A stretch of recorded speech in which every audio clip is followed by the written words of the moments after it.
Pagi luar biasa.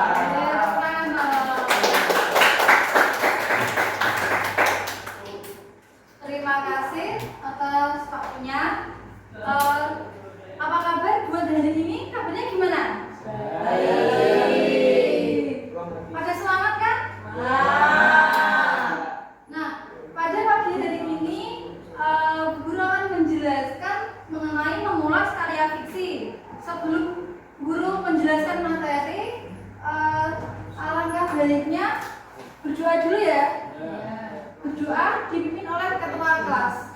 Siap, berdoa mulai. Amin. Selanjutnya guru absen dulu ya. Aisyah Lara.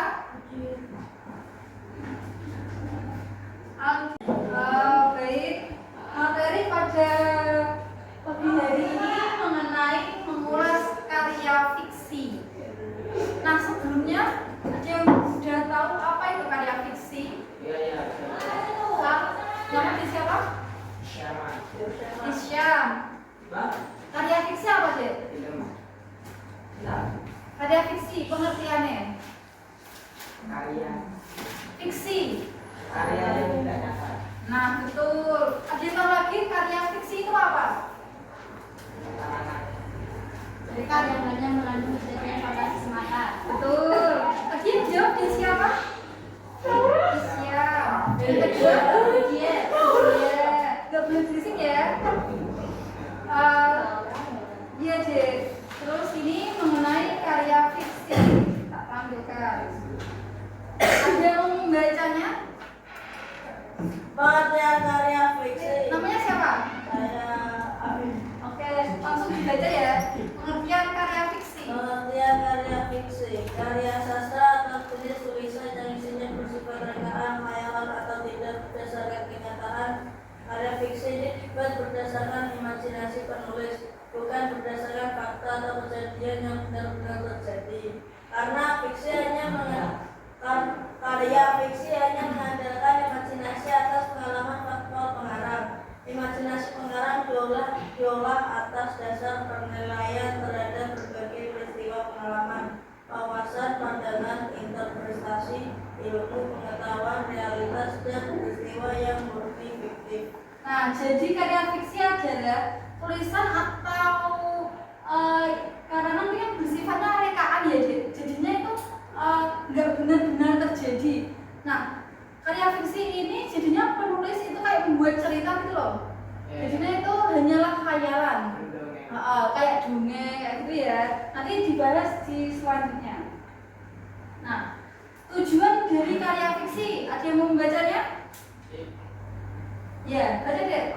Ya. Nah, makasih ya dek.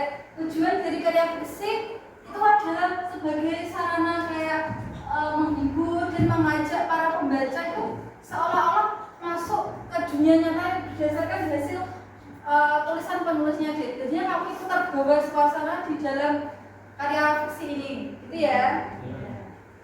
Terus ciri-ciri cerita fiksi, ada yang membacanya? Oh iya, siapa? Ramka. Baca. Cerita fiksi murni tidak ada di dunia nyata, walaupun ada pasti banyak sifat atau kejadian yang dikarang oleh penulisnya. Makasih aja. Nah, begini aja cerita ciri-ciri dari cerita fiksi. Yang pertama itu imajinatif. Maksud imajinatif dia itu imajinasi penulis atau angan-angan penulis gitu ya. Terus memiliki alur cerita. Jadi cerita fiksi itu punya alur cerita. Alur ceritanya itu biasanya kayak dari pengenalan, terus mulai munculnya konflik gitu ya. Terus ada penyelesaiannya, dan yang terakhir adalah kode gitu. Terus mengandung pesan moral. Nah, tidak hanya imajinatif, cerita fiksi itu juga ada pesan moral yang terkandung di dalamnya. Nah, pesan moral ini biasanya buat kehidupan sehari-hari. Misal pesan moralnya itu kita harus taat kepada orang tua, nggak boleh sombong, nggak boleh nakal kayak begitu. Itu dinamakan pesan moral, ya. Terus yang terakhir adalah karakter buatan. Jadi karakter buatan dalam kayak sinetron itu kan nggak nyata ya, hanyalah imajinasi. Jadi penting kan ada wataknya yang nyata. enggak, yang sinetron kayak gitu nggak nyata pokoknya. Ada yang karakter dibuat nakal, iri, jengli, adik berhenti kayak gituan ya. Terus selanjutnya jenis-jenis cerita fiksi. Jenis-jenis cerita fiksi ini ada 3. Ada yang membacanya? Ayo. Cerita fiksi. Cerita pendek. Salah satu jenis karya fiksi adalah cerita pendek atau berseri. Berhubung kebanyakan roman fiksi kan kisah percintaan karya sastra ini sangat diminati orang-orang. Nah, makasih deh. Kembali itu jenis-jenis cerita fiksi ada 3 ya. Cerpen atau cerita pendek. Udah pernah baca cerpen lah? Ya. Cerpen merupakan karya pendek yang isinya lebih sedikit dibandingkan novel. Jadi cerpen itu biasanya memuat beberapa halaman halaman tergantung penulisnya. Kalau novel itu sampai dibukukan deh. Ya. Ada yang pernah baca novel? Wah. Berapa halaman bacanya? Nah, kayak gitu ya. Novel itu biasanya lebih tebal, lebih banyak.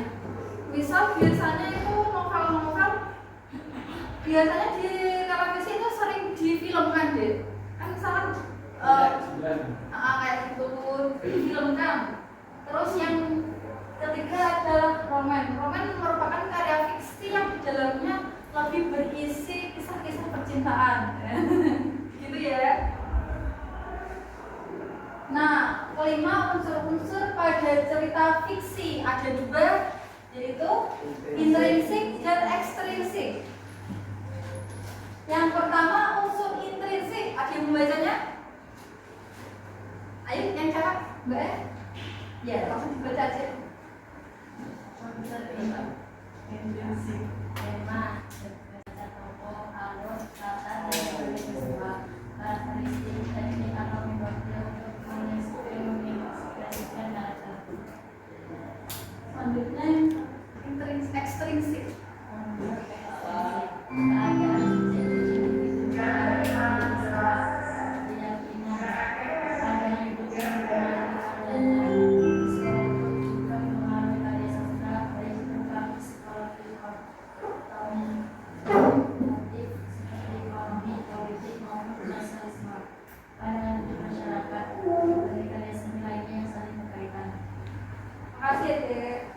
Nah, ini adalah unsur-unsur pada cerita fiksi, ada intrinsik dan ekstrinsik. Nah, sebelum ada tema atau alur cerita, nah ini unsur intrinsik itu unsur yang gimana sih? Sembilan cerita. Nah, betul. Kalau ekstrinsik, Wah. nah ya, ini itu dalam. Kalau ekstrinsik itu luar ya, Jid. Ya. Nah, unsur intrinsik yang pertama adalah tema. Tema merupakan gagasan pokok yang ada dalam cerita. Maksudnya tema ini intinya dalam cerita itu apa gitu ya. Terus tokoh merupakan pelaku dalam cerita tersebut gitu ya. Ketiga, alur cerita ini maksudnya jalan cerita yang ditampilkan oleh pengarang. Alur cerita itu biasanya alur maju, alur mundur. Nah, gitu ya, pintar. Terus konflik di sini maksudnya adalah mulai munculnya permasalahan. Terus klimaks. Nah, ketika konflik udah mencapai puncak itu namanya klimaks. Klimaks adalah kayak puncak tertinggi gitu loh. Iya, terus mulai memanas.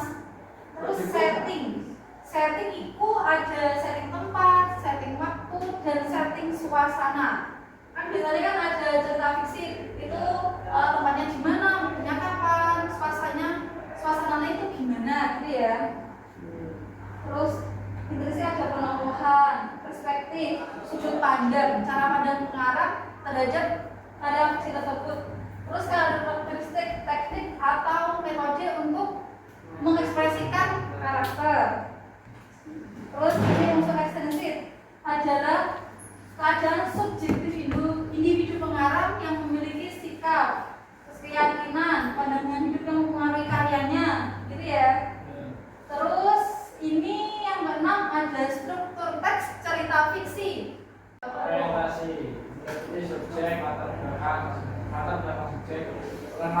bahwa awalnya penjelasan tentang silakan komplikasi mulai munculnya konflik karena berbagai masalah yang muncul di bagian ini, dan komplikasi novel biasanya menjadi ditarik membaca evaluasi bagian dari teks novel yang berisi pemecahan suatu masalah atau pembalikan suatu pembahasan tentang perpecahannya. Solusi bagian yang mencakup pemecahan masalah inti yang menjadi pikiran kita. Kode reorientasi berisi pedoman dan pesan moral positif yang dapat digali dari naskah ekspres. Nah, masih ada struktur teks cerita fiksi itu ada berapa? 5. Yang pertama apa? Kedua, aplikasi.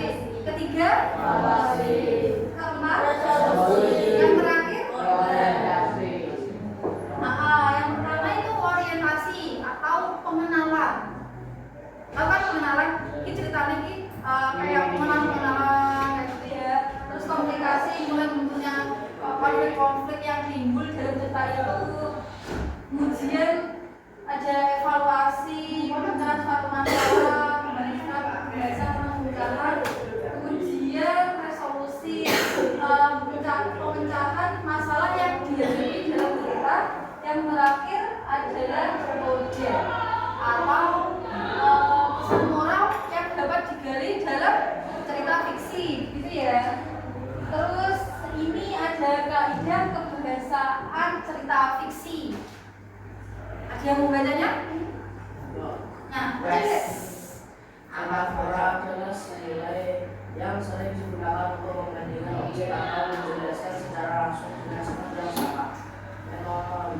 Metonimia adalah gaya berbicara yang digunakan di mana kata-kata tertentu digunakan untuk mengganti kata-kata yang sebenarnya, tapi penggunaan hanya berlaku untuk kata-kata yang terkait erat bersamaan. Digunakan sebagai pembanding yang bersifat eksplisit dengan maksud menyatakan suatu hal dengan hal lainnya. Seperti contohnya, seumpama selayaknya laksana. Nah, ini jadi kaidah kebahasaan cerita fiksi. Itu metafora itu majas ya? Dulu pernah mempelajari majas toh? Metafora adalah sebenarnya otomatis digunakan untuk membandingkan objek atau menjelaskan secara langsung dengan sifat yang sama. Kedua, metonimia adalah gaya bicara yang digunakan, di mana untuk menggantikan kata-kata yang sebenarnya. Yang ketiga adalah persamaan atau simile, digunakan sebagai pembanding yang bersifat eksplisit dengan maksud tertentu, seperti seumpama selayaknya, gitu ya. Sebelum mengakhiri pembelajaran kali ini, untuk materi minggu depan kita akan mempelajari mengenai teks pidato. Begitu ya? Jadi nanti minta tolong anak-anak sebelum mulai pembelajaran harus belajar mengenai teks pidato terlebih dahulu agar nanti ketika pembelajaran kalian lebih memahami materi dari teks pidato. Begitu ya? Ketua kelas memimpin doa ya dia untuk pembelajaran pada pagi hari ini. Ketua kelas bisa memimpin doa terlebih dahulu. Saya berdoa memulai.